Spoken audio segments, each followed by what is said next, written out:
I bring you the first in my series of interviews called Voices from America. I have the pleasure to introduce Kelley Ellsworth, who has devoted her life to helping the underprivileged. I remember when I was studying at Dartmouth College for my PhD, she was among my favorite white people on campus. So Kelley, thank you for joining us today. And I want to start by asking you about your early influences, your childhood, any experiences that contribute to making you who you are today. Well, I was raised by a two-parent family. I have two sisters. I'm a middle child, and psychologists say that has a big impact on you. I grew up in Alexandria, Virginia, outside of DC, and my parents made an interesting decision, which was to send me to a majority African-American elementary school. So when in my very young years, I was one of just a handful of white children, and which I think is so unusual for a white person in America. I had a Girl Scout troop, and my mother was one of the leaders, and an African-American mother was the other leader. So there's a great level of comfort that I had and familiarity with the Black community. In addition to that, my mother had a housekeeper. Her name is Marion, and she was around often, and she was a great compliment to my mother. My mother was very type A person, no nonsense. And Marion was, and is, very warm, very loving, very affectionate. And so that was a good balance for me. So I, in many ways, had two mothers, one white, one Black. In a conversation, you told me that Dartmouth College was perhaps another formative experience. Can you talk about that briefly? Yeah, I went there because my sister was there, and I had gotten into some other schools, but my sister said, if you don't go to Dartmouth, you'll be making the biggest mistake of your life. So I how can you not go? So I went, but I didn't have the experience that she had. I felt very alienated. I fit in. I mean, I was admitted to a sorority. I was invited to fraternity parties, but I didn't feel comfortable in that environment. And as a woman, I felt it was a very strange place to be African American, to be Arab American, to be gay. I mean, it was just, if you're a white man, it's a great place to be. If you're anybody else, not so much. The relationships between men and women were very strange at Dartmouth. And so I would say first I was awakened as a feminist. I hated Dartmouth, and the greatest thing about Dartmouth is that they have some incredible foreign study programs. And so by the end of my sophomore year, I had just about had it with the school. So I signed up for one foreign study program in Spain and another one in Kenya. And I stayed on in Kenya for 3 months working on a water project in the border between Kenya and Ethiopia. And then I spent a semester at Wellesley College. So I didn't come back until January of my senior year. And when I came back to a very different school, I came back to a school that had a couple of shanties on the green and a group of radicalized students who were fighting apartheid in South Africa. And I jumped in and had the time of my life. I felt connected to these Dartmouth students in a way that I had not felt to any other Dartmouth students. And that changed my life. And after that, I was radicalized. I had been a pre-med student, but I felt very uncomfortable with the medical students. It was very competitive and very cutthroat, and no one seemed to want to be a doctor for the reasons I wanted to be a doctor. It seemed to me that they wanted to be a doctor because of the prestige, because of the money, because of the status, and no one seemed to be interested in like helping people. So one day someone said to me, Kelley, there are other ways you can help people besides medicine. And I thought, wow. So I became a community organizer for a couple of years. I was a welfare rights organizer in Massachusetts, and I was trying to organize Spanish-speaking people in a city about 45 minutes from Boston called Lawrence, Massachusetts. Then I moved back home to the Washington area, and I worked for a union called Service Employees International Union, organizing janitors. And then I realized that to have a career as a community organizer, to be really good at it, you have to have tremendous people skills, like President Obama, for example. And I didn't have those. So I thought, what can I do that would be where I could use the skills I did have and the experience I did have. And I had done some photography and some writing, and I thought maybe I should go into film. So I studied film at Howard University, which is a historically Black college. And then I started a film production company, giving voice to people that didn't otherwise have a voice. But also, this was now the 80s, the late 80s, and in the United States, that's called the me generation. People were just really focused on me and focused on themselves. And so the movement that had existed in the 60s and 70s, the political movements pretty much dried up, and the money dried up. And so you had organizations that were trying to make a difference with much less money. So with my video company, I tried to give people bigger reach with a smaller budget and a smaller staff. So one of the videos I did, for example, was a documentary about women in non-traditional jobs. And that documentary was shown in welfare offices around the country, just as President Bill Clinton was creating something called workfare, where you had to go to work to earn your welfare benefits. So even people with young children who wanted to stay home with their children had to go to work, and they were often pushed into very low wage jobs that wouldn't make sense, that wouldn't support a family. So we were trying to get women to consider jobs in construction and computer repair and things like that. So I did that for a good long while. And then I began to focus on my children. And I have 4 children. I fell in love with a man who was originally from Panama, and he's a Black man, and we have 4 children. And so I would say that has really shaped the way I view the world as well. Then, you know, I stopped making film when I realized that filmmaking and parenting requires just about the same kind of energy, and that I couldn't do both well. So I switched gears and I went into the nonprofit field, which I did for about 15 years, running a foundation and then later running a job training center. And then most recently, when my mother passed about 5 years ago, I did some soul searching, and even though I had had incredible opportunities to do things that were so rewarding,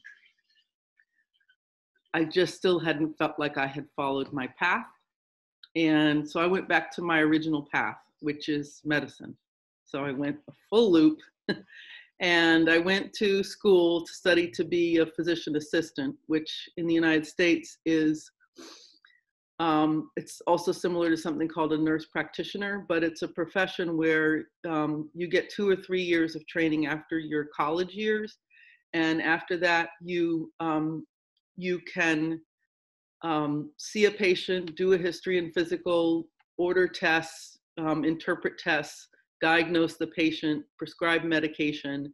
You can also assist with surgery. So it's very similar to being a doctor, but you have to collaborate with a doctor. You can't have your own practice. So I just finished that. And next week, I will be starting a job as a physician assistant. Oh, so that's my roundabout route. Yes. All right. Could you tell us what is happening in the US right now? Because, here I am sitting in Pakistan thinking about all of you there, my old friends and my colleagues, my classmates, people that sort of we work together. And I worry about you guys, in terms of what's going on there. But for my audience, which is mostly in India and Pakistan, could you tell us your perspective of what's happening? And I think it's been so disheartening with this current man who lives in the White House to see everything go backwards. And for those of us who are activists, it's also been very disheartening to see how hard we've worked. And I think over the history of the United States, things seem to be slowly getting better and better and better in terms of treating other human beings like human beings.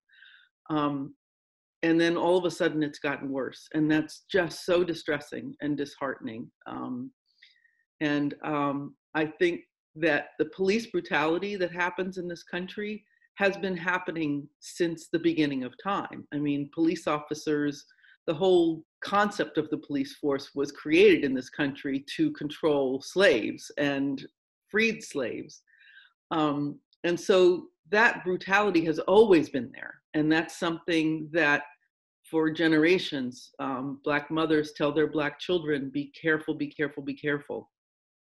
But I think it's just been very recently that white people have begun to realize this because there's video evidence. And I think when that evidence just continued to grow and nothing changed, one after another African-American person was beaten or killed by the police and nothing was changing. It wasn't slowing down, it wasn't improving. And I think that when George Floyd was killed, that video was so obvious that I think it just brought everything to a boiling point. And I think it didn't help that the coronavirus, which has been so mismanaged by the man who lives in the White House, I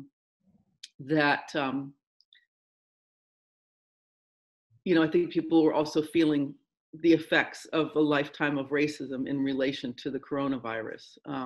I'm proud to say that my son works in the area of public policy. His name is Connor Maxwell. He works in the area of public policy, and he's written a number of articles about race and racism and how it affects healthcare and the coronavirus. And I think that, that had a big impact as well. I mean, it was just so disheartening for people of color to hear that because of their economic circumstances, they are so much more likely to get the coronavirus.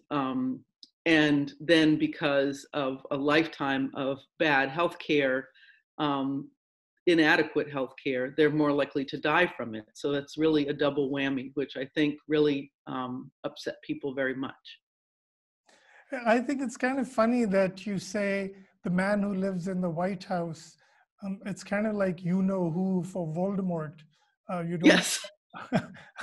utter his name. I try not to say his name. Every time I say his name, my blood pressure goes up 20 points. So for my own health, I try not to even say his name. I try not to refer to that man as a president because I don't even consider him a legitimate president. I think there were so many inappropriate things that happened in the election that I don't think he was legitimately elected anyway.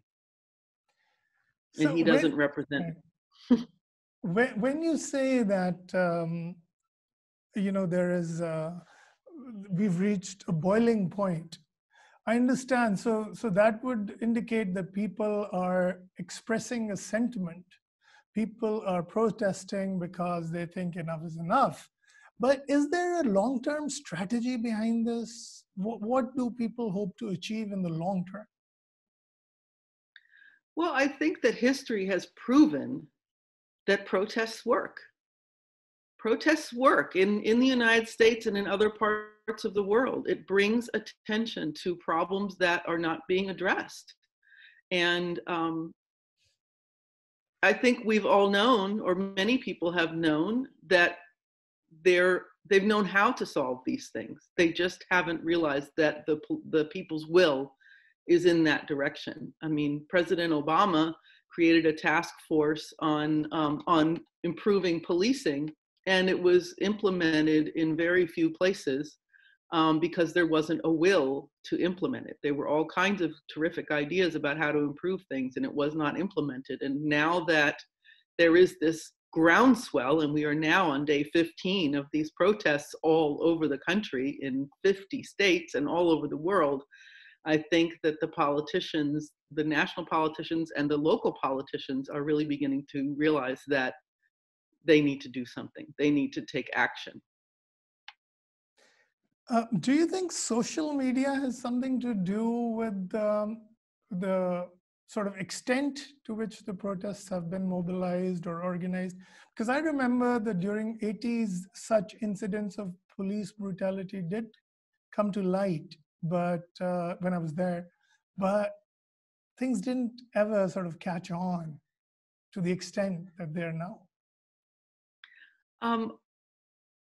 I do think social media, you know, it's played a role in both directions. I think you all have probably heard of how social media has divided the United States.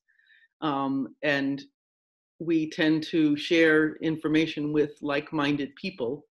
But so I think that that's been a downside of social media, is that the people who support the man living in the White House right now, they only get certain kinds of information and certain kinds of news. They only listen to certain kinds of news channels. They only get forwarded certain information. But I do think that social media has made sure that when these videos come out of the police brutality, that is shared, and that everyone sees it. Everyone sees it. And that's important. And that might have happened through the news channels, it might not. I think that some of those cases do get covered in the news, and then other ones don't so much. I think that especially the cases with women get much less coverage in the news. And so I think that social media has helped to make sure that everyone sees that who needs to see it.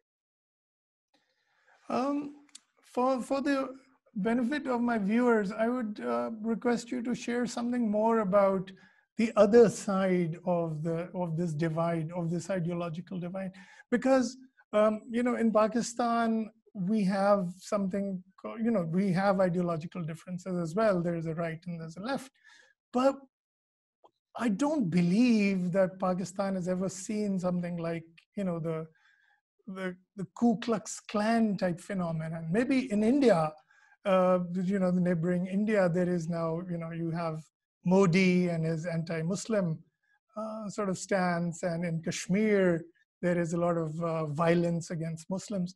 So perhaps there is something resembling that. But could you tell us more, at the risk of raising your blood pressure a few points? Could you please tell my audience more about who these people are who support the man living in the White House?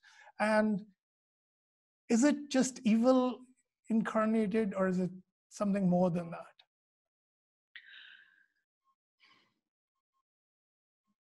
No, I don't think, I mean, you could make an argument for that man in the White House is evil incarnate, but I think the people who follow him are often misguided. And a lot of them are in their own pain. The United States is really divided between the East Coast and the West Coast on the one hand, and the middle on the other hand. And the people that live in rural communities or small towns or isolated communities have been experiencing a lot of economic hardship. They tend to be doing worse financially than their parents' generation. The good union jobs have been drying up because of union busting. The farms have been suffering because farming is happening in other places now. And so there's anger and there's fear, and that anger and that fear needs to go somewhere. It needs to be directed somewhere. And that anger and fear has been mobilized by the right. And these people, these poor and working class white people in the middle of the country, have been manipulated by the conservative movement into really voting against their self-interest. And it's very sad to me that they're voting pro-military when Republicans treat veterans very poorly compared to Democrats. They're more likely to jump us into a war so that the military can do what they were trained to do. But when people come home, Republicans treat veterans very poorly. The economic policies that are created by the man who lives in the White House and his friends, they don't help poor white people any more than they help poor Black people. They're to the benefit of millionaires and billionaires. And it's just very sad to me that these white people in the middle of the country that are in so much pain and have so much desperation are voting for this man who's screwing them over as much as he's screwing over the rest of us. So given the situation, one can see it also from another perspective, that the white working class should be equally responsive, could be equally responsive to the left, where you had people like Bernie Sanders. But a strange turn of events, produces people like Joe Biden as the Democratic candidate. Would you care to comment on that? Because I think people fail to understand what happened there. I'm not exactly sure if I understand either. I think my guess would be, in this time of chaos and worry and fear, that Joe Biden is a sort of paternalistic, I'm not saying he's paternalistic, but he maybe reminds people of their father or something, and that things were, and he was vice president under Barack Obama when things were much, much, much better. So I think that he represents stability, and I think there is a great appetite. There is a great appetite for change, but because of the coronavirus, I think there's a bigger appetite now for stability. So would you say that Bernie was seen more as a threat to the status quo? Was he seen as too radical? Or was he seen as somebody who would just rock the boat rather than stabilize the country? I mean, what was your candid appreciation of the situation? Yeah, I think that he was talking about making a lot of changes that are really needed to be made. And that was why in 2016, he was very appealing to voters. And in 2020, he was very appealing to voters, because the things he's talking about do need to happen.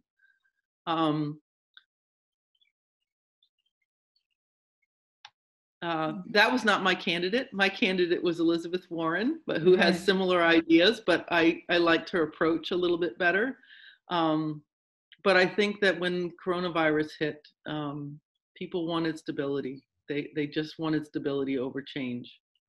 And hopefully President Biden will listen to all the pain that's happening and work with the other presidential candidates and implement a lot of their ideas to try to make some of that change happen.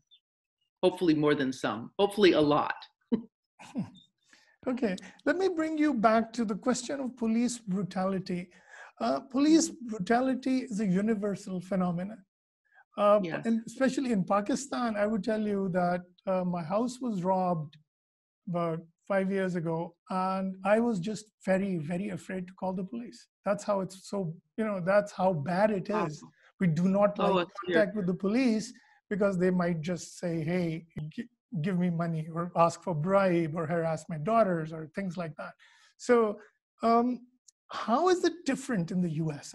That's one of the things that amazes me, is that all the world is out on the streets in support of what's happening in the United States. And I think that would never happen in the reverse. I mean, we just so seldom are in the streets over and what's happening in another country, unless that's a long, long sustained problem, such as South Africa.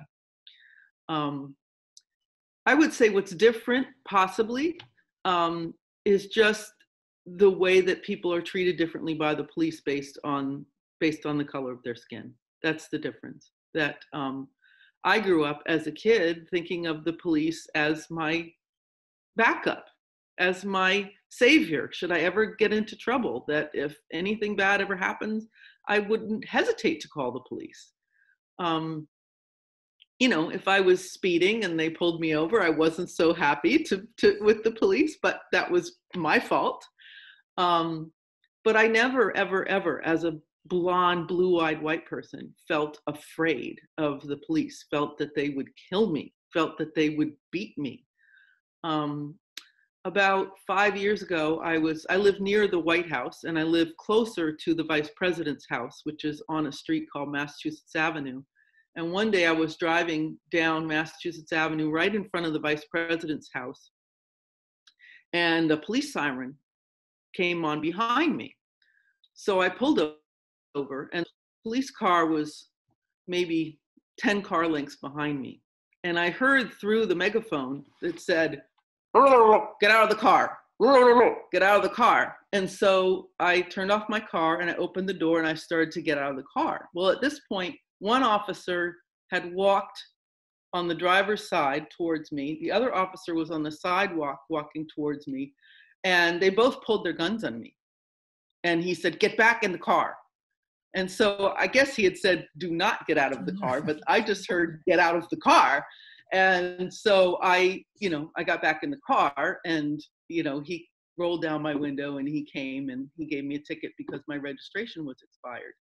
But I just think, if that driver of that car had been my husband and not me, he might not have survived that encounter.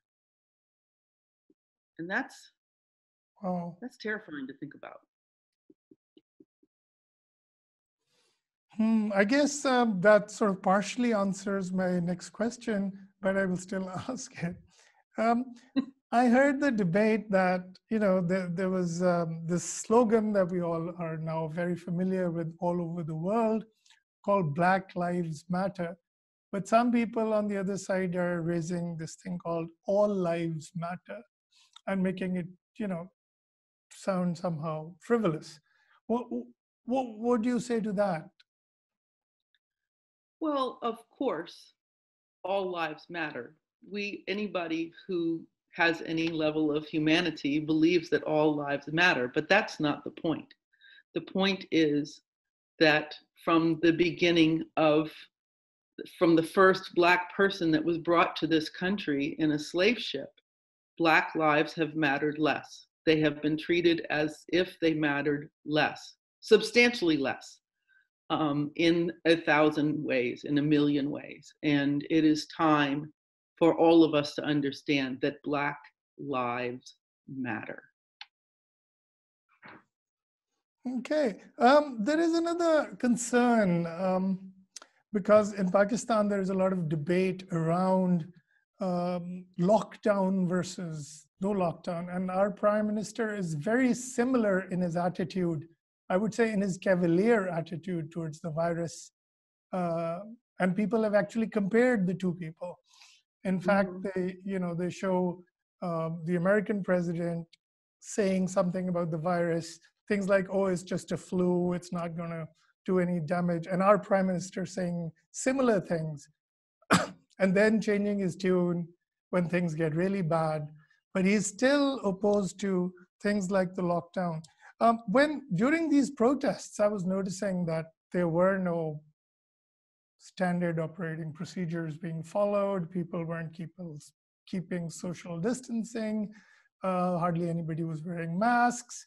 I was really concerned. I was like, "Oh my God, these are the people who I consider the cream of humanity. The people who feel that they are." I feel are aware of their rights and others' rights and who are doing something about it, but aren't they endangering their own lives? Would you care to comment? I think to some extent they are, and they're willing to, because this is important, because Black lives matter. I also think that, we have found that, I think that the evidence has shown that being out, there's an enormous difference between being outside and being inside in terms of your risk of catching the virus. And in terms of well, I'll leave it at that. And I do think people are wearing face masks. And I'll tell you, those face masks are very uncomfortable. They're very uncomfortable. And when I've seen the footage, I would say 99% of the people have been wearing masks. And my son, I have a son who lives in New York City, and he's been treating these protests like a full-time job. He's out there 8 hours a day, 7 days a week in New York City. And I'm so proud of him. And, you know, wearing one of those masks for 8 hours is terribly uncomfortable, but they're doing it. They're wearing it to protect themselves and to protect others. And then the other thing is that, you know, I think the majority of the protesters are young, and they're less likely to get terribly sick if they have it. And there is something to be said for the young people being out there and getting the virus and increasing what they call our herd immunity. So it may be, I don't think there are going to be that many cases, excess cases from these protests, because they are outside and people have been wearing masks. But if there were, you know, as long as the young people are being careful around others, my son lives by himself, so he's not endangering anybody if he gets it. Then that increases the herd immunity, which makes us all safer. Great. I saw on your CV that you worked for an organization called Bite Back, and the Bite is spelled B-Y-T-E. Could you tell us more about that initiative? It's an organization that was founded by someone else. I did not create the organization, but they provide technology skills to disadvantaged people in the Washington, D.C. area. They also now serve Baltimore as well. And I worked there for 7 years. I left in 2015. It's a wonderful organization. I had the privilege of being there starting in 2008. We had two types of students. One were students who were senior citizens, or, you know, people who were older, who didn't know how to use a computer because they had never had a job related to using a computer. They were a housekeeper, they were a janitor, they were a landscaper. And all of a sudden, to get another job, they needed to have computer skills to submit an application. And so we taught over 1,000 students a year how to use a computer at 26 locations around the city. We offered free computer literacy classes. The other group we taught were people who had been unemployed or underemployed for a lifetime in the district. And we taught them, we got them IT certifications in A+ or Net+ or Security+, so that they could, you know, earn jobs making $60,000, $70,000 a year. So that program was really very life-changing for those students. It was very rigorous, but it was free and it was life-changing for them. But the thing that really struck me about working at Bite Back, about talking with the students who were mainly from the lowest, most desperately poor sections of Washington, D.C., was that in the District of Columbia, we are often, many of our statistics, a lot of people don't know this in other parts of the world, that a lot of the statistics in the District of Columbia are similar to what we would call a third world country. Our AIDS rate is through the roof. Our AIDS and HIV rate is through the roof. Our literacy level is very, very low. Our poverty level, our infant mortality, our maternal mortality rates are just very, very, very high. It's just shocking, considering this is the nation's capital of, you know, the wealthiest country in the world. But the school system in most of the city has been so poor for generations that when we would teach computer skills to these students, what they would say to me again and again is they would say, I didn't think that I could learn. And that just blew my mind, because that's the power of racism and economic oppression, and poor services, because these students, hundreds and thousands of them, were the products of the DC public school system. And the one thing they really got out of this system was a feeling that they were incapable of learning. And that was just broke my heart again and again and again, that they left high school feeling that they were stupid, and they stopped trying to learn at that point. At the point, whenever they left high school, whether they graduated at 17 or 18, or whether they dropped out at 14 or 15, at that point, they stopped learning because the system taught them they were incapable of learning. And it wasn't until they took our classes that they realized that they could learn. They could learn a lot and very fast. And so a lot of our students went on to get their GEDs, went on to get their computer certifications, went on to go to college because they realized they could learn. They could learn just fine as long as they had quality instruction. I remember reading a book by a man called Jonathan Kozol, Death at an Early Age, and it was about the American public school system. But I thought that thing was over in the 60s. But what you're describing right now is contemporary United States. It's a legacy, generations in the making, in the District of Columbia, in our nation's capital. It's heartbreaking. And you know, there are many, many, many people in Washington, D.C. that are functionally illiterate. And to bring someone who's 30 years old, 50 years old, 70 years old from being functionally illiterate to being literate is very expensive and costly and time consuming. And so it's one of the most inadequately funded areas in our city, in my opinion. Wow. So what's I mean, there are people like you all over the US, I know, and those who are active and doing their bit and playing a part in helping the underprivileged. At the same time, don't you think there is a need for much broader action, or action at a larger scale? And is there any hope in your mind, of seeing that happen in the near future?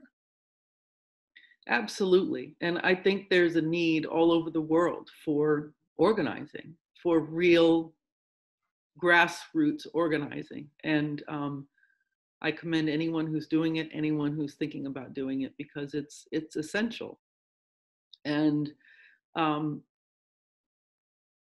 you can create so much more change by changing the system itself than by trying to tweak it, trying to beg for a little more funding for this or a little more funding from that. If you change the system in its entirety, you can really change things.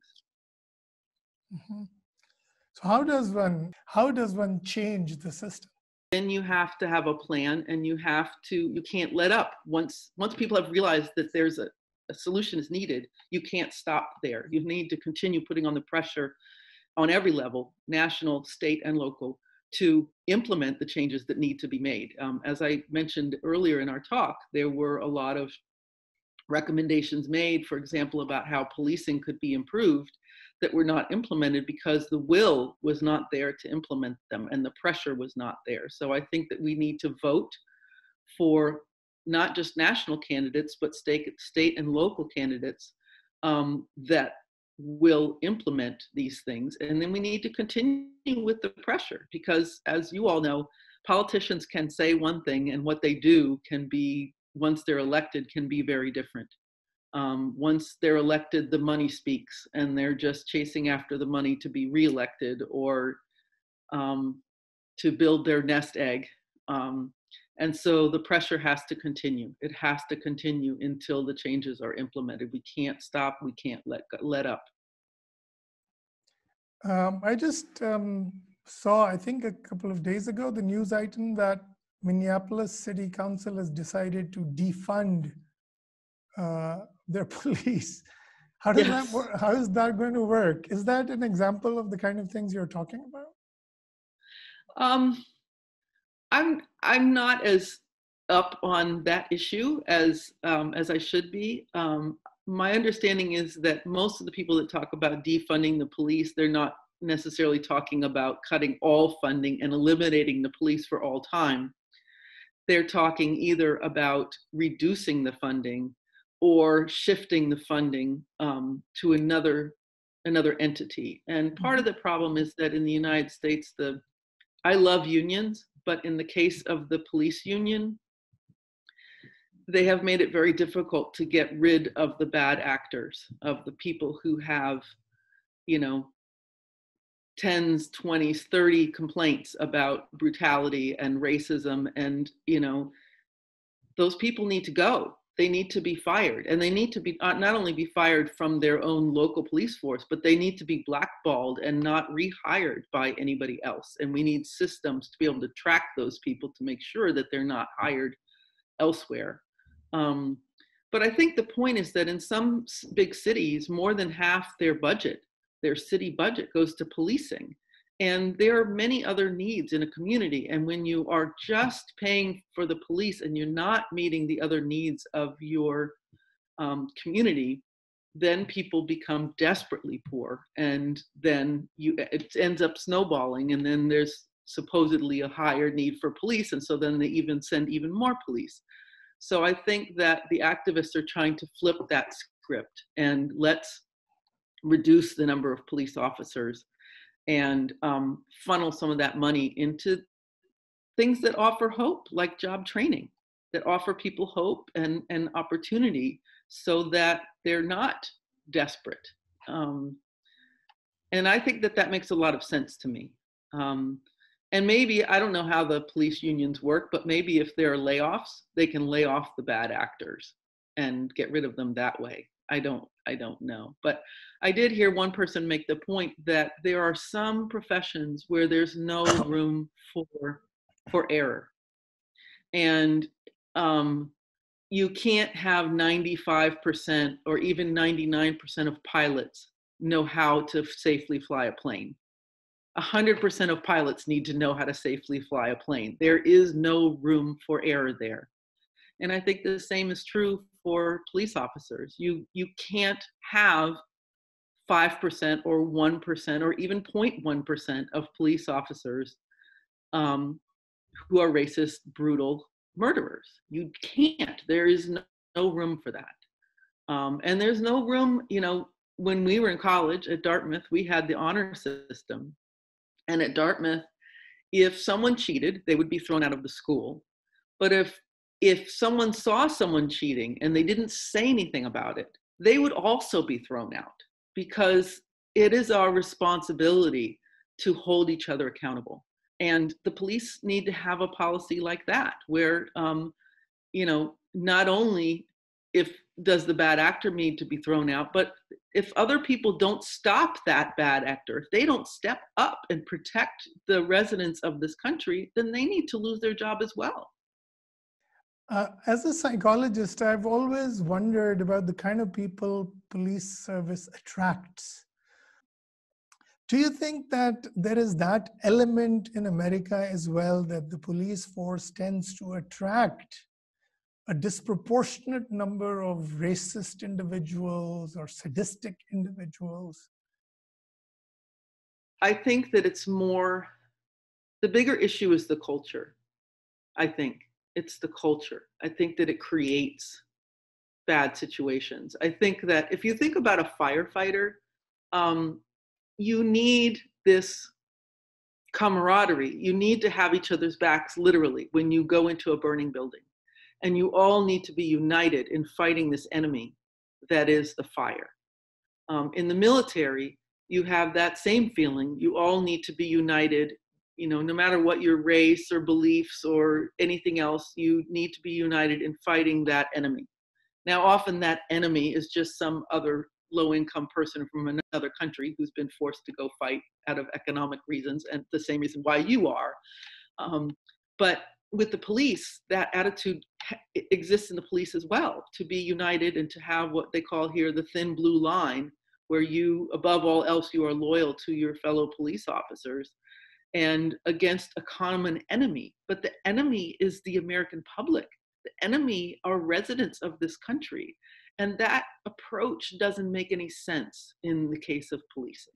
So I think that the culture itself is designed in a way that is not working.